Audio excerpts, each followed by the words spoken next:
gorok orang gorok sekalian gitu, nggak ada kasih ampun gitu, nggak coba-coba. Kalau petarung menurut saya seperti itu gitu, sikat habis gitu. Lu jual gua beli kata dia gitu. Ini kan pencemaran kata pengacaranya loh, pencemaran dari mana, belajar dari mana, dugaan pemerasan itu, terus wan prestasinya di mana, nyumpal mulu loh, nyumpal mulu mana ada dalam wan prestasi.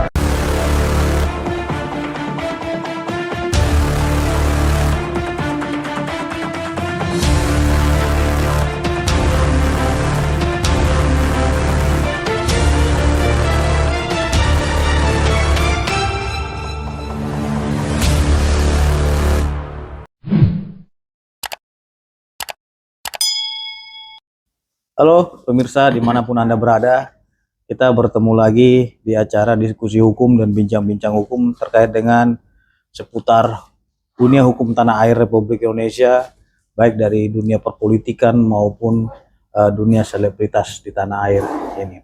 Teman-teman, hari ini kita kedatangan tamu yang sangat spesial ya.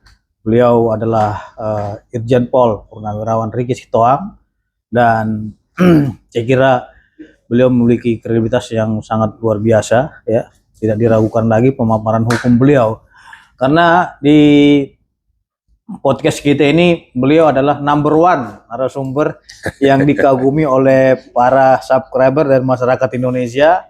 Dan banyak juga nih, mohon maaf Bang, bukan saya membangga-banggakan, dipuja-puja netizen nih Bang, di subscriber petisi ratusan ribu yang menonton kan gitu. Jadi salam dari netizen buat Abang. Terima kasih. Semoga Abang sehat selalu. Amin. Disampaikan oleh masyarakat.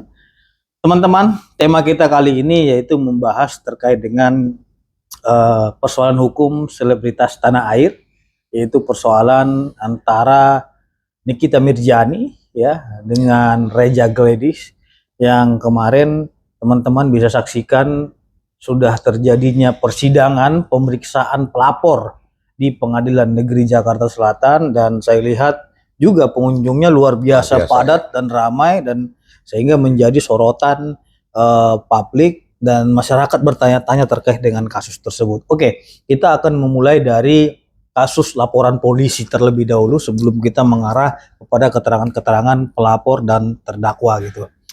Ini kan yang dilaporkan Nikita Mirzani ini Bang, yaitu terkait dengan pasal dugaan pemerasan dan pencemaran nama baik di Polda Metro Jaya. Dan saat ini statusnya sudah menjadi terdakwa, bukan tersangka lagi, karena sudah dilimpahkan oleh Jaksa Penuntut Umum di Pengadilan Negeri Jakarta Selatan.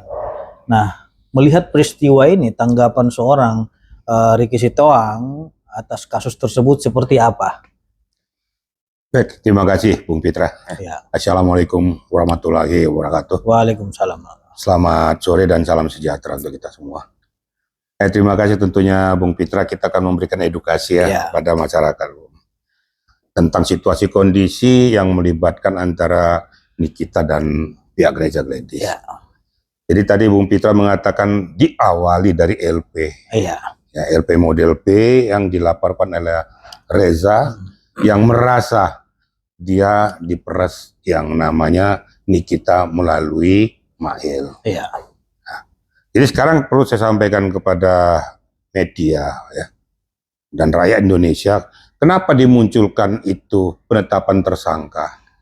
Kan dibilang penetapan tersangka itu adalah munculnya dua alat bukti yang syah dan secara meyakinkan bahwa dia telah diduga melakukan perbuatan tindak pidana. Jadi mens rea-nya jelas ya. Orangnya jelas, subjeknya jelas, kerugiannya jelas, barang bukti jelas.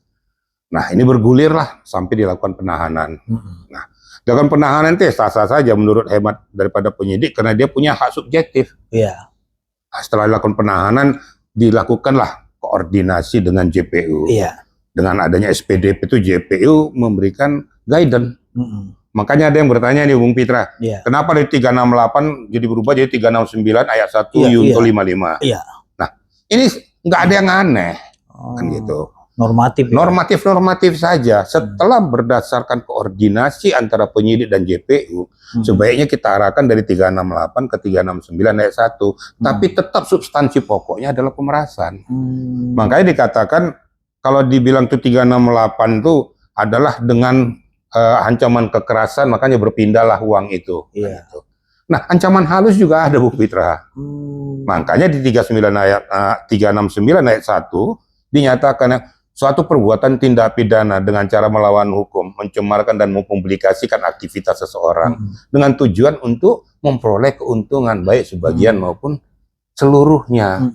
Kalau diartikan ini berarti kalau kamu tidak kasih saya uang, ya saya speak, saya cemarkan nama baikmu, saya publikasikan, maka berpindahlah ini uang dari Reza sampai ke si Nikitanya, baik itu transfer maupun tunai. Nah ini sah-sah saja. Orang bilang ini kan pencemaran, kata pengacaranya. Loh, pencemaran dari mana? Belajar dari mana? Walaupun dulu kita dibilang Bapak baca lagi bukunya, nah dia kurang baca buku. Nah makanya kita dudukkan proporsi pokok permasalahannya sesuai dengan akidah hukum. Itu kira-kira Bung Pitra nih. Ya. Kita ingin mendalami agar pemikiran kita juga mengetahui apa yang menjadi penyebab Reza Gledis melaporkan Nikita Mirjani. Karena di satu sisi Nikita menganggap, oh itu adalah one prestasi, kata dia gitu kan. Dan saya ini kan untuk menutup mulut saya ini kan nggak murah, kata dia gitu kan, mahal. Nah, kita harus melihat dari segi omongan daripada masing-masing pihak ini biar terlihat objektif juga kan gitu. Artinya di satu sisi kita lihat dari pelapor dan di satu sisi pendapat daripada terlapor, mana yang objektif agar bisa menjadi edukasi bagi masyarakat. Karena dari satu sisi dia mengatakan itu one prestasi. Apakah memang perbuatan dugaan pemerasan itu merupakan one prestasi dari sudut pandang hukum? Terima kasih Bung Pitra. Ya ini yang seperti saya jelaskan. Sebelum dia mengajukan one prestasi sudah mulai mengarah-arah ke sana, saya sudah ingatkan waktu wawancara. Untuk apa kamu ajukan one prestasi?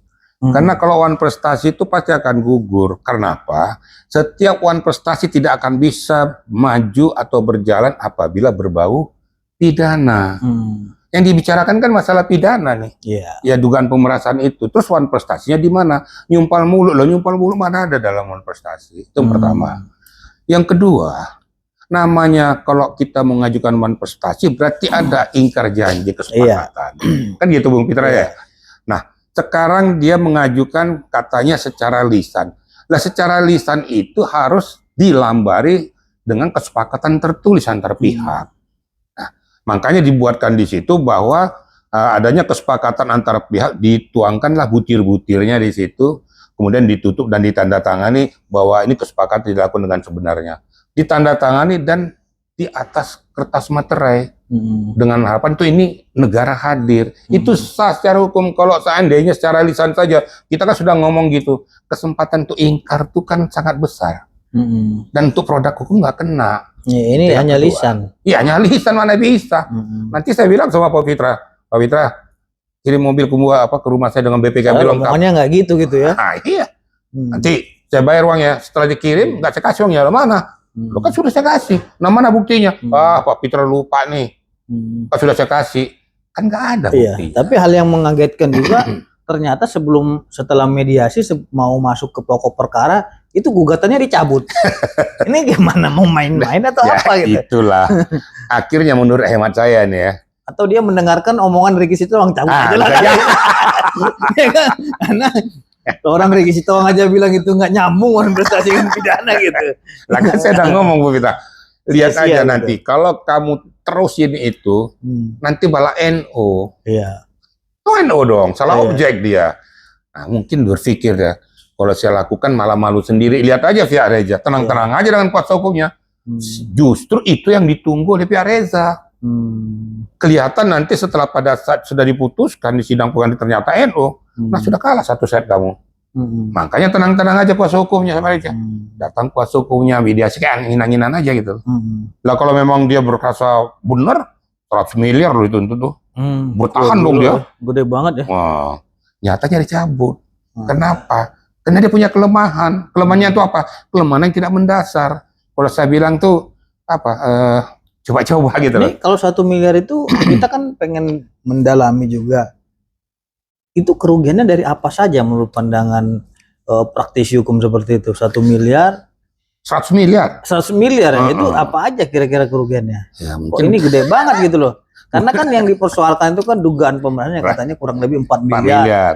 Tiba-tiba ini berbalik jadi 100 miliar yang dirugikan. Nah, kerugian pokoknya seperti apa kira-kira? Ya biasalah kan. Jadi dia merasa seolah-olah immaterial. Oh. Kan ada kerugian itu kan Apakah ada. memang sama imaterial dengan material? Sudah nggak sama lagi sebenarnya, Tindukan dulu. Sudah absurd Nah, sebenarnya. iya itu makanya. Kenapa nggak 1 triliun dituntut gitu loh kan? Ini aja tuntutannya ya sudah tidak berdasar, tidak menyentuh ataupun sudah tidak nyambung. Antara yang dipokok persoalkan tuh 4M, toto tuntutannya itu 100M dengan alasan immaterial. Apa immaterial itu? Merasa harga diri telah dicemarkan, saya telah seperti ini, akibatnya kerugian immaterial itu jauh lebih tinggi dari segala-galanya.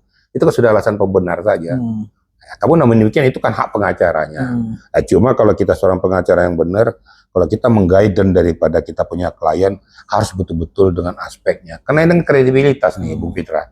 Orang kan, bukan dia aja pengacara, kita membacanya ini orang gimana sih? Kan saya berkali-kali kan ngomong, mungkin Bung Fitra udah bilang, udah kau fokus aja kau di pidana. Kalau seandainya kau sudah menyatakan seperti itu, ternyata kau dalam eksepsi kau sampaikan, terus dalam JPU nolak. Di situ aja kau perkuat tuh data, bukti, saksi dan lain sebagainya. Jangan menambah pikiran ya. Jangan nambah pikiran. Kemudian kau siapkan tuh aspek untuk saling memberikan argumentasi di pengadilan, baik kepada pihak saksi pelapor maupun kau sendiri. Itu aja persiapkan, jangan yang lain-lain. Tapi hal yang menarik, kata penasihat hukum Nikita Mirzani, itu merupakan strategi dia. Ini gimana, emang dalam hukum memang ada strategi gitu? Saya juga bingung, Bung Fitra. Gugat cabut gitu. Bung Fitra kan juga lawyers juga kan? Iya, sebenarnya ini fighter, kalau saya tahu saya fighter itu gorok orang, gorok sekalian gitu. Nggak ada kasih ampun gitu, nggak coba-coba. Kalau petarung menurut saya seperti itu gitu. Sikat habis gitu. Lu jual gua beli kata dia gitu. Seperti yang dibilang Pak Bung Fitra tuh di Ainus tuh. Loh, fakta, data. Mana ada dalam presiden kayak gitu strategi perang. Iya. Yang dimunculkan data fakta untuk menguatkan argumentasi hukum kita. Bukan nomor-nomor. Bukan nomor-nomor, strategi mana? Iya. Strategi perang. Berkali-kali saya sudah sindir itu. Nggak ada strategi dalam ini. Yang dibutuhkan dalam aspek materi pokok perkara adalah data, bukti, fakta, mematahkan dalilnya, kan gitu. Iya. Nah, dia mendalilkan di sana, kau patahkan dalilnya nih. Bukan strategi omong-omong. Bukan strategi omong-omong. Nah, ini yang terjadi kan gitu. Jadi akibatnya apa? Saya jujur ngomong, saya jadi kasihan lihat Nikitanya. Iya. Saya kasihan gitu. Jadi pusing dia. Ya, pusing sendiri. Ya namanya arahnya dia nggak jelas kemana jadi. Ya itu. Arahnya jangan aja semakin bias kan. Akhirnya strategi dari pihak lawan itu semakin memperkuat posisinya. Nah, ini nggak pernah disadari gitu loh. Nah, contoh seperti ajang pembuktian kemarin. Saya udah bilang pada saat materi pokok perkara munculkan semua data-data, fakta-fakta, bukti-bukti yang kau miliki, atau mungkin saksi-saksi yang mengikat, baik itu saksi adecar ataupun saksi yang melihat peristiwa itu. Nah, ternyata kan muncul kemarin Bu Vita tuh. Pada saat ajang pembuktian walaupun debatnya memanas, tapi si Raja mengatakan sudah menyamber yang namanya Dokter Oki. Nah, akan disampaikan di sini, saya dipermalukan oleh Nikita karena disebutin saya dokter jelek lah apa segala macam dengan produk saya nggak benar. Akhirnya saya lapor lah, ngadu sama Dokter Oki, kan itu di sidang kemarin tuh. Akhirnya Dokter Oki katanya menyatakan ya kau sudah kasih aja uang sumpah nih. Nah sebenarnya sudah peristiwa pidana juga ini. Nah, diungkapkan di pengadilan. Makanya saya katakan sama Nikita kok buka aja Pandora itu. Asal muasal peristiwa pindahnya materi uang ini dari Reza ke Nikita. Sehingga terbuka Pandora itu apa sebabnya? Critical poinnya itu di mana? Berarti dicari critical poinnya kan. Lah kalau tidak salah critikalnya poin pasti larinya di produk. Produk apa? Skincare. Nah, itu harus dibongkar gitu loh Bung Fitra tuh, ya. Oke. Ini sangat menarik sekali. Di satu sisi mereka merasa itu bukan perbuatan pidana, di satu sisi pelapor merasa dia diperas. Karena kita lihat bahwasanya Nikita Mirzani juga bukan hanya menggugat, tapi melaporkan Reza Gladys itu ke polisi dengan dasar perekaman data elektronik percakapan antara dia dengan Reza Gladys. pada waktu proses transaksional itu akan terjadi kan gitu. Nah, dari segi pandang hukum itu seperti apa nanti akan dibahas di segmen berikutnya.